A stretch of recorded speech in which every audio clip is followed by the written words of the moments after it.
morning children. Welcome back to this beautiful platform of Anand Prakash Education Academy. I am Chanda Bansal, Director of Anand Prakash Education Academy. We have been giving coaching for the last 13 years for JEE, NEET, board exams as well as home exams with wonderful results. So I do hope children you would all like to excel in your field, whichever exam you are giving. So we are there to help you out and mentor you properly so that you don't face any problem in the subjects.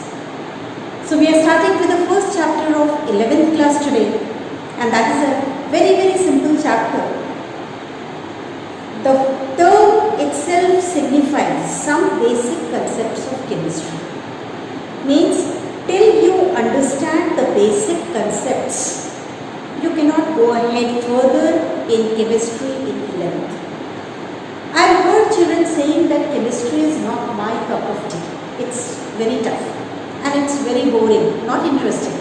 I challenge you, if you attend all the video lectures, I am going to make this subject very interesting and very easy for you because it is the most scoring part also.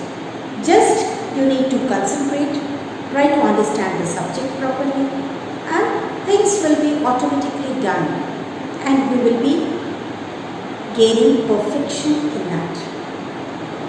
So tell me children, how are your concepts of 10th class chemistry?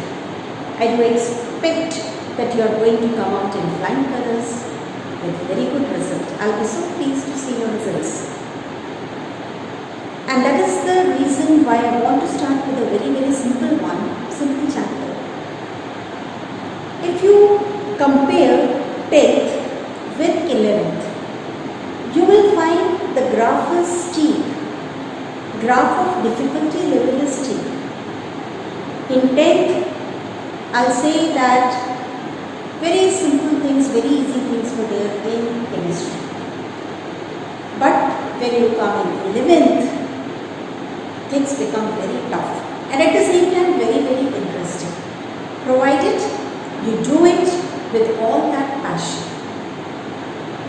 So when we say that graph is steep and things are tough, and tough things can be made very easy, and I am there to help you out to make things very simple for you. So children, let us start with all enthusiasm with the first chapter of 11th, and that is some basic concepts of chemistry. In that basic concepts, some of the things you have already done in 9th and 10th. In that, the simplest topic is significant figures. We'll start with that topic today. So you'll find that things are becoming very easy. Significant figures का मतलब क्या है? जब भी हम कोई number लिखते हैं 2.7584, सपोज इस नंबर को आपको रिप्रेजेंट करना है till 8, तो फोर्थ क्या है? एक अनसर्टेन नंबर है, और till 8 all numbers are certain, और लास्ट नंबर क्या है? Uncertain. So a figure which has got all certain digits except the last digit is called as a significant figure. So हमेशा जैसे भी नंबर को आप रिप्रेजेंट करो, जितने भी नंबर्स को रिप्रेजेंट करना है उसमें कुछ सर्टेन डिजिट्स होंगे एंड लास्ट डिजिट होगा अनसर्टेन. इस रिप्रेजेंटेशन को बोलते हैं सिग्निफिकेंट फिगर. इस तरह के नंबर को बोलते हैं significant figure. So in this case 2758 ये सिग्निफिकेंट है और ये वाला नंबर क्या है? इनसिग्निफिकेंट, अनसर्टेन है, और इस पूरे नंबर को क्या बोलेंगे? Significant figure. सिग्निफिकेंट फिगर्स को काउंट करने के लिए कुछ रूल्स हैं. वो रूल्स कौन से हैं? फर्स्ट रूल है जितने भी नॉन जीरो डिजिट्स होंगे वो हमेशा सिग्निफिकेंट है. सो इसमें सारे नॉन जीरो डिजिट्स हैं तो ये सारे सिग्निफिकेंट हैं. लास्ट वाला अनसर्टेन है, दैट इज देयर। लेकिन अगर आपको पूछा गया कि कितने सिग्निफिकेंट नंबर्स हैं इस फिगर में, so you will say 5 significant numbers are there, क्योंकि all non-zero digits are significant। अब जीरो के लिए क्या वैल्यू है? सपोज एक नंबर है 2.075840, तो जो जीरो 2 non-zero digits के बीच में है, ये जीरो 2 non-zero digits के बीच में है, तो ये जीरो क्या होगा? सिग्निफिकेंट। जो जीरो non-zero डिजिट के राइट में है, वो भी क्या होगा? सिग्निफिकेंट। बट अगर कोई जीरो लेफ्ट साइड में है, इसके लेफ्ट साइड है non-zero डिजिट, तो ये दोनों जीरोस इनसिग्निफिकेंट होंगे। मीन्स इसमें total number of significant figures कितने हो गए? 1 2 3 4 5। सो इसमें 5 सिग्निफिकेंट फिगर्स। तो जीरो के लिए 3 रूल्स हैं। जो जीरो 2 non-zero डिजिट्स के बीच में है वो सिग्निफिकेंट है। जो जीरो non-zero नंबर के राइट में है वो भी सिग्निफिकेंट है। जो जीरो non-zero डिजिट के लेफ्ट में है वो इनसिग्निफिकेंट है। सो इन रूल्स के साथ आप काउंट कर सकते हो सिग्निफिकेंट नंबर्स। ठीक है, so zero and non-zero digits के रूल्स हो गए। नेक्स्ट है इनमें राउंडिंग ऑफ में भी रूल्स होते हैं। Rules for rounding off. Rounding off के रूल्स क्या होंगे? जैसे सपोज एक नंबर है 2.687 और आपको रिप्रेजेंट करना है 8 तक। Till 8 you have to represent your answer. तो जितने भी सिग्निफिकेंट नंबर्स में आंसर लिखना है, उसके बाद का नंबर अगर 5 से ज़्यादा है तो इसका लास्ट नंबर इंक्रीज हो जाएगा बाय 1। मीन्स इसको हम रिप्रेजेंट करेंगे 2.69। ये हो गया राउंडिंग ऑफ। मीन्स जितने भी नंबर्स तक आपको सिग्निफिकेंट फिगर्स को रिप्रेजेंट करना है, उसके बाद वाला नंबर अगर 5 से ग्रेटर है तो प्रीसीडिंग नंबर को 1 ज़्यादा लिखना है। मीन्स 8 की जगह क्या हो जाएगा? वो 9 हो जाएगा। यदि यही नंबर 2.684 है और आपको रिप्रेजेंट करना है 8 तक, सो जितने भी नंबर्स आपको आंसर में रिप्रेजेंट करने हैं सिग्निफिकेंट नंबर्स, उसमें जो लास्ट नंबर है अगर वो 5 से कम है तो कोई चेंज नहीं होगा। इसका आंसर आप सीधे लिखोगे 2.68। Right children? यदि लास्ट नंबर 5 है, कौन सा लास्ट नंबर 5 है? इस 7 की जगह सपोज 5 मीन्स आपको रिप्रेजेंट करना है 8 तक।